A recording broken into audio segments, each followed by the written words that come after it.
పంట నష్టపోయిన రైతులను ఆదుకుంటామని మంత్రి పార్థసారథి తెలిపారు. అగిరిపల్లి మండలం వట్టిగూడిపాడులో వరదలతో దెబ్బతిన్న పంట పొలాలను మంత్రి అధికారులతో కలిసి పరిశీలించారు. గ్రామంలో ఓ రైతు తనకు సుమారుగా 50 లక్షల వరకు నష్టం వాటిల్లిందని మంత్రి దృష్టికి తెచ్చారు. దీంతో మంత్రి సదరు రైతు పొలం స్వయంగా పరిశీలించారు.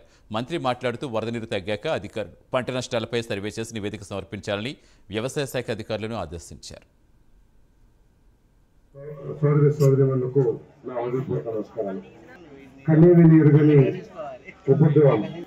ఎప్పుడు ఊహించని వరద న్యూజిలాండ్లోనే కాదు, విజయవాడలో కూడా ప్రకాశం బ్యారేజ్ నిర్మించిన తర్వాత ఈసారి వచ్చినంత వరద ఎప్పుడూ రాలేదు.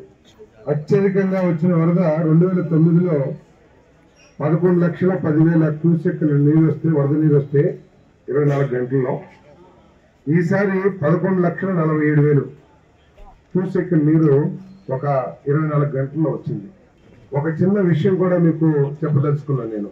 ఇప్పుడు 11,40,000 క్యూసెక్కుల వరద నీరు వస్తే 2009లో గౌరవనీయులు రోసయ్య గారు ముఖ్యమంత్రిగా ఉన్నప్పుడు 11,10,000 క్యూసెక్కుల వరద వచ్చింది ప్రకాశం జిల్లా.